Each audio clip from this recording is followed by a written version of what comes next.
aqui é a Sam e agora vamos encarar as feras. Controle de armas e violência.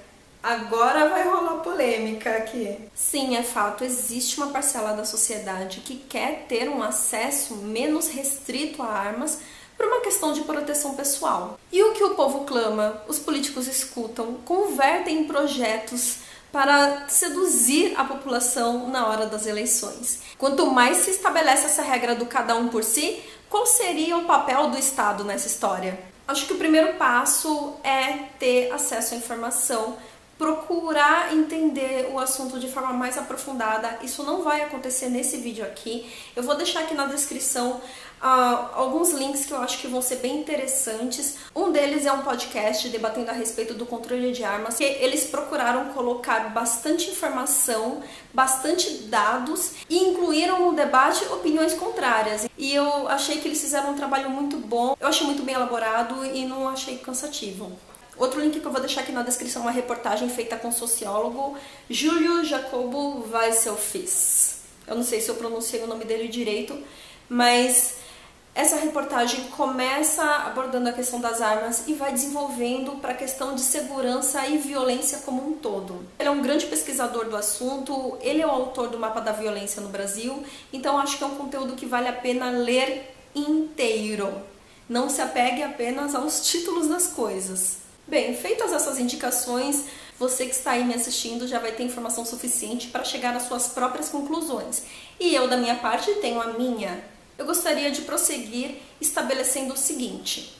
Eu vou ler aqui para vocês os requisitos necessários para que um cidadão comum possa adquirir uma arma de fogo de forma legalizada, que são: idade mínima 25 anos.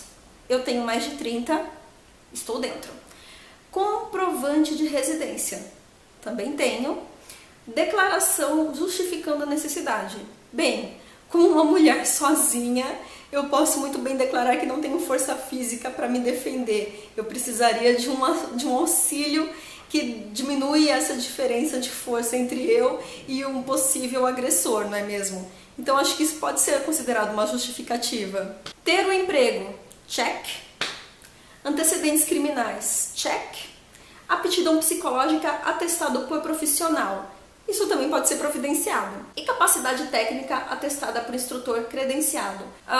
Um fato que eu nunca compartilhei sobre mim nesse canal é que sim, eu já atirei com armas de fogo em locais apropriados, bem acompanhada por profissionais qualificados para isso, e eu sei como conseguir desenvolver essa capacidade, e sim, eu também conseguiria um atestado comprovando isso. Então, dentro dessas regras estabelecidas pela nossa legislação atual, que eu considero até bem razoáveis, minha pessoa, posso ter sim acesso a uma arma de fogo legalizada se eu quiser. O ponto é que eu não quero, porque eu pessoalmente acredito que se eu tiver uma arma de fogo, não haverá equiparação de forças. Ou seja, a justificativa que eu estaria declarando para ter uma arma é furada. Eu posso muito bem acreditar que sim, se eu tiver uma arma de fogo e aparecer um agressor, isso vai me dar uma certa vantagem na hora de me defender. Vai. É um fato, vai. O ponto é que não será vantagem o suficiente. E a partir do ponto que eu ameaço uma pessoa armada com outra arma, esta pessoa estará ainda mais disposta em disparar um projétil contra o meu corpo, porque ela se sentirá muito mais ameaçada. Então, a minha resposta individual para a questão é: eu acredito que se eu estivesse armada, eu estaria aumentando o risco de me ferir, em vez de me proteger. Porque por mais que eu saiba usar uma arma, tenha domínio técnico do uso de uma arma, eu não tenho capacidade de atirar em outro ser humano. Eu não teria capacidade de atirar num cachorro, muito menos em outro ser humano, mesmo que esse ser humano estivesse me apontando uma arma. Talvez se ele estivesse ameaçando a minha mãe, talvez isso me desse uma motivação extra, mas ainda assim, eu pensaria duas vezes antes de tentar machucar alguém dessa forma, porque existe um risco real de que eu esteja matando uma pessoa. Isso me incomoda muito. E um outro ponto é: as minhas habilidades profissionais não incluem treinamento para que eu tenha reflexo, resposta, frieza o suficiente para saber reagir de uma forma bem eficaz na hora em que eu for ameaçada por uma arma. Diferente da maioria dos, vamos chamar de bandidos, que já chegam em você de arma de punho, que o cara já faz isso todo dia. Ele já atirou em alguém, ele já tá lá pronto para morrer e para matar, ele já corre, ele já tem a manha de fazer aquilo, ele tá muito mais treinado e muito mais preparado do que eu na hora desse tipo de embate. Por mais que eu tenha treinamento com uma arma de fogo, ainda assim eu estaria em desvantagem na hora no enfrentamento direto com um bandido. Então eu não vejo vantagem nenhuma para mim a aquisição de uma arma para me proteger, porque eu não estarei me protegendo, eu estarei aumentando as chances de que alguém, provavelmente eu, saia ferido. Uma outra questão que eu acho importante considerar quando falamos sobre amolecer mais a legislação para o cidadão comum ter acesso a uma arma. Penso o seguinte: estou caminhando sobre essa terra há mais de 30 anos e só me deparei com um bandido me ameaçando uma ou duas vezes. Em todos os outros dias do ano, durante o dia inteiro, eu só encontro outros cidadãos comuns. E a partir do momento que eu tenho acesso facilitado a uma arma, o outro cidadão comum também tem um acesso facilitado à arma. E a partir desse momento, precisa existir uma coisinha chamada contrato social, que é aquele acordo, muitas vezes não verbalizado, mas que precisa existir de que eu tenho uma arma, você tem uma arma. Então, por favor, não atire em mim que eu não atire em você. Contrato social. Mas eu também não tenho confiança nesse contrato social. Da mesma forma que eu não tenho confiança na proteção que o Estado me provê, eu também não tenho confiança num contrato social com os outros cidadãos. Porque no final das contas, nós somos sim um país violento. Nós nos prendemos muito a estatísticas relacionadas a assaltos, a tiroteios, a tráfico de drogas, mas nós também vivemos com a nossa violência cotidiana. Tem situações muito pesadas que nós até já normalizamos aqui, como briga em estádio ou violência doméstica. Isso é muito sério. Como é que eu posso confiar no acesso do cidadão comum a armas, sendo que o cidadão comum desse país já é um cidadão bem agressivo? Não pode ver um homossexual do outro lado da rua que já quer ir lá bater no rapaz ou na moça. Como é que eu posso ter confiança no contrato social com um sujeito que faz parte de uma sociedade que é agressiva neste nível? É difícil.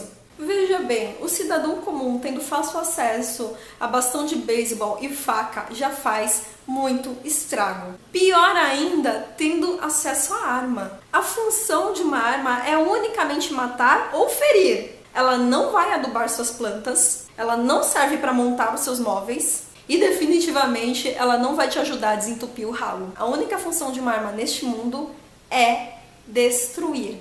E aí vem uma questão muito provocativa. Por que, afinal, você quer uma arma? Você quer se proteger?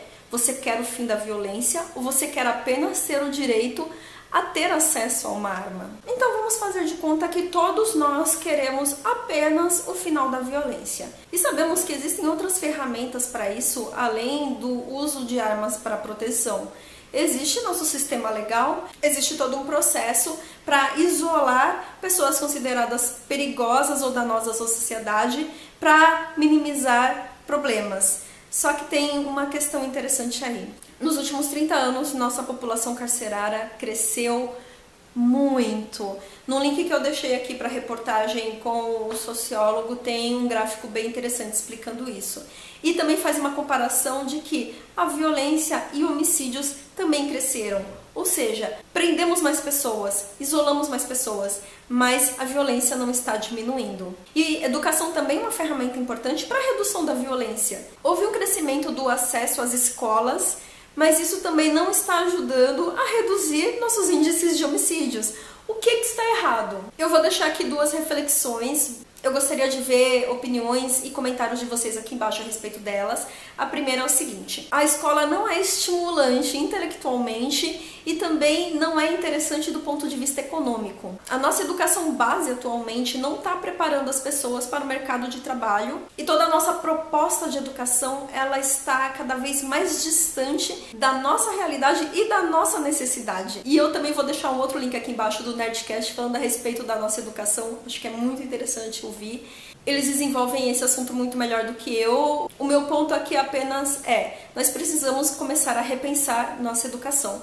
Outra coisa que precisamos começar a repensar é o nosso sistema carcerário. Porque desde que eu sou criança, eu vejo reportagens e vejo denúncias falando sobre como nós permitimos que bandidos em diferentes graus de periculosidade se misturam dentro das prisões. Então nós temos um jovem sem perspectiva, formado por uma escola que não prepara ele para se integrar na sociedade, sendo um réu primário e tendo contato com bandidos de alta periculosidade e tendo contato com crime organizado dentro das prisões. O nosso sistema carcerário atual só está servindo para profissionalizar criminosos. E você, o que acha?